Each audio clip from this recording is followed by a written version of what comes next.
Di kesempatan kali ini kita akan belajar tentang pronoun dan noun seperti yang ada di dalam RPS. Nah, yang pertama yaitu pronoun. Pronoun bagi yang sudah tahu, pronoun itu kan I, we, you, he, she, it, dan they. Mereka ini adalah kata ganti orang. Misalnya kayak contoh yang ini, Gina is running fast. Gina sedang berlari dengan cepat. She is late for work. Dia telat pergi kerja. She ini adalah pronoun dari Gina. Dia menggantikan Gina. Nah, itu secara umum makna dari pronoun.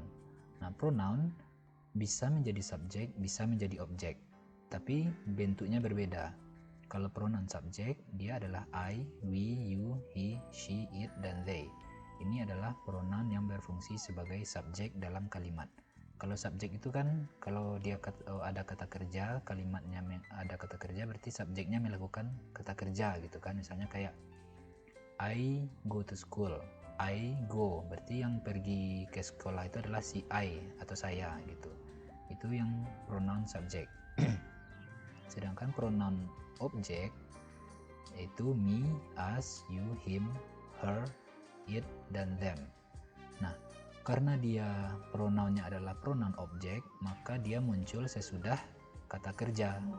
Misalnya kayak I want us, saya ingin kita to be friend, misalnya kan. I want us to be friend.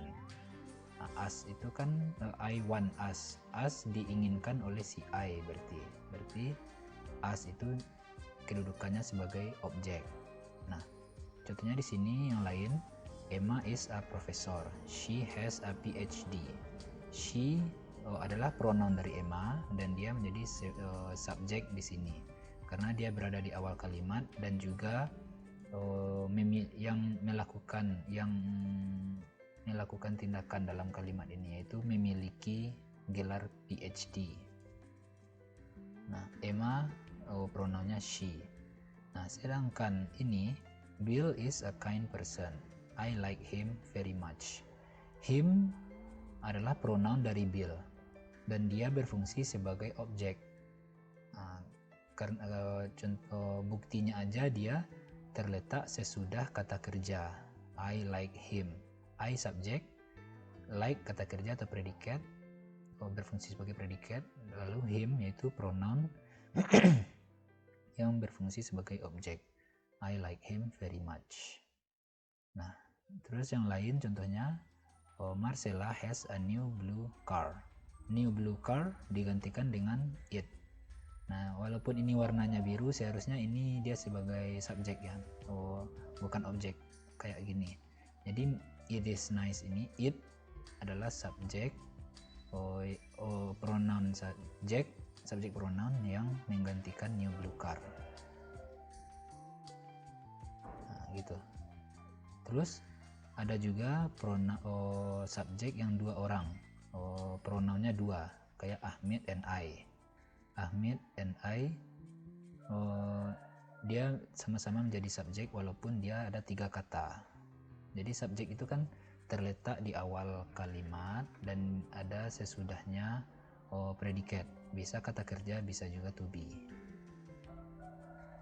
Nah, kalau di sini Ahmed and I, dia karena dia subjek, pronounnya I.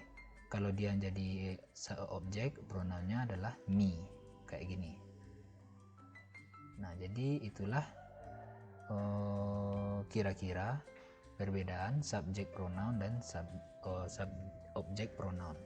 Nah, kenapa kita pelajari ini dalam job vacancy and interview? Karena dalam memperkenalkan diri, menceritakan pengalaman kerja mungkin, menceritakan pengalaman kuliah mungkin, tentu kita pakai pronoun. Mungkin kita ingin menceritakan diri kita pakai I. Atau kita menceritakan teman kerja atau teman kuliah kita, maka kita pakai him, he, him, she, her, atau it, atau they gitu. It enggak ya, mungkin he, she, dan they gitu. Jadi ini perbedaan. Kalau dia subjek pakai yang ini, kalau dia objek pakai yang ini. Perbedaan letaknya, kalau yang subjek dia di awal kalimat sebelum predikat. Kalau ini kalau dia objek dia sesudah predikat atau kata kerja. Ini predikatnya kan, ini subjek, ini predikat, ini objeknya gitu. Nah, jangan kebalik. Kalau kita mau pakai pronoun di subjek, dia harus dalam bentuk subjek. Kalau nggak bisa me di sini Ahmed and me are teacher, nggak bisa kayak gini. Dan begitu pula sebaliknya, kalau kita mau pakai pronoun dalam objek, bentuk pronounnya harus objek pronoun, nggak bisa subjek pronoun kayak gini. Mary works with Ahmed and I, nggak bisa. Seharusnya me di sini, Ahmed and me. Kayak gitu. Oke, karena kita sudah belajar tentang pronoun, selanjutnya kita akan membahas tentang possessive pronoun dan adjektif. Jadi possessive pronoun dan adjektif itu contohnya ini, mine dan my. Mine ini adalah possessive pronoun, sedangkan my adalah possessive adjective. Nah, the suitcase belongs to me, artinya koper itu punya saya, atau belongs ini milik saya gitu. Terus it's mine, jadi mine ini adalah kata ganti dari my suitcase gitu, jadi mine. Nah, karena dia pronoun, dia bisa menjadi berfungsi sebagai subjek atau objek. Nah, dalam kalimat ini mine berfungsi sebagai objek, it adalah subjek, is adalah predikat, mine adalah objek. Terus nah ini dia, it is my suitcase. Jadi my suitcase itu bisa digantikan dengan mine. Mine disebut dengan possessive pronoun, sedangkan my disebut dengan possessive adjective. Kenapa dia disebut possessive adjective? Karena adjektif berfungsi sebagai menerangkan kata benda. Jadi kalau di sini contohnya my suitcase, my ini menerangkan suitcase. Suitcase apa? Suitcase my, berarti suitcase milik saya, kayak gitu. Sama dengan adjektif yang lain, contohnya rumah besar. Kalau bahasa Inggrisnya kan big house. Big menerangkan house. House apa? House-nya big. Nah, kayak gitu. Atau fast car, mobil cepat. Fast car. Fast menerangkan car. Jadi itu adalah adjektif ya. Fast dan big adalah adjektif. Sedangkan mine adalah possessive, tapi dia berfungsi sebagai adjektif. Makanya dia disebut possessive adjective. Dia menunjukkan kepemilikan my dan juga berfungsi sebagai adjektif, menerangkan si kata benda. Jadi kalau possessive pronoun itu adalah ini, possessive adjective adalah yang ini. Nah, my ini nggak bisa berdiri sendiri kayak adjektif, harus ada yang diterangkannya gitu. Kalau di sini kan yang diterangkannya suitcase. Sedangkan kalau mine dia bisa berdiri sendiri jadi objek. Dia menerangkan si it kan, it's mine. Dia bisa berdiri sendiri. Sedangkan my nggak ada, nggak bisa, harus ada my apa dulu gitu. Nah, itu contohnya. Tapi artinya sama, it's mine dan it is my suitcase. Nah, ini bentuk-bentuk dari possessive pronoun dan possessive adjective. Kalau kalau pemilikan milik saya, mine, milik kamu yours, milik dia perempuan hers, milik dia laki-laki his, milik kita atau milik kami ours, milik kalian, ini you-nya banyak, kalian berarti ya, yours. Kalau they, milik mereka, theirs. Nah, sedangkan kalau it nggak ada, nah nggak ada apanya possessive pronounnya. Sedangkan kalau possessive adjective, my, your, her, his, our, your, their, dan its. Dan karena di adjektif harus ada noun yang dijelaskannya. Jadi my suitcase, your suitcase, dan seterusnya. Nah, ini gunakan possessive adjective hanya dengan noun. Sedangkan kalau possessive pronoun bisa dia berdiri sendiri. Terus perbedaan its dengan its, bunyinya sama tapi maknanya berbeda. Kalau its nggak pakai koma, itu kepemilikan. Misalnya its title, judulnya gitu. I read a great book. Saya membaca sebuah buku yang bagus. Its title is Moby Dick. Judulnya adalah Moby Dick. Sedangkan kalau it pakai koma, it's pakai koma, itu adalah kependekan dari it is. Nah, jadi ini it's adalah possessive adjective, sedangkan it's pakai koma adalah kependekan dari it is.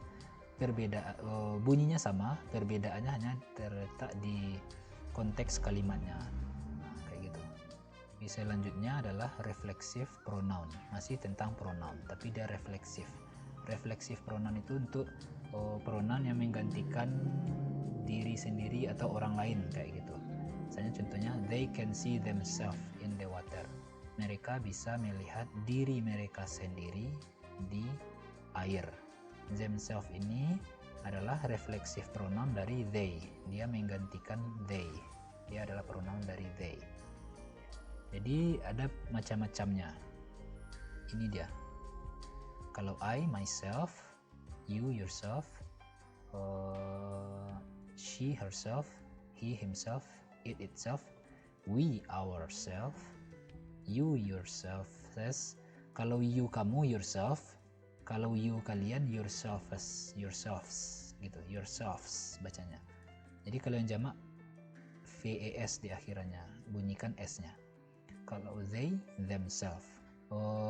Subjek dan objek adalah orang yang sama. They saw themselves, kayak gitu. Ini subjek, ini objek, sama-sama orangnya gitu. They saw themselves. Reflexive pronoun bisa menjadi objek, bisa juga menjadi keterangan, kayak gini. Angela is lonely when she eat out by herself. Angela kesepian ketika dia makan keluar seorang diri, by herself. Sometimes I enjoy eating by myself. Kadang-kadang saya menikmati makan sendiri. Jadi kalau pakai by artinya alone.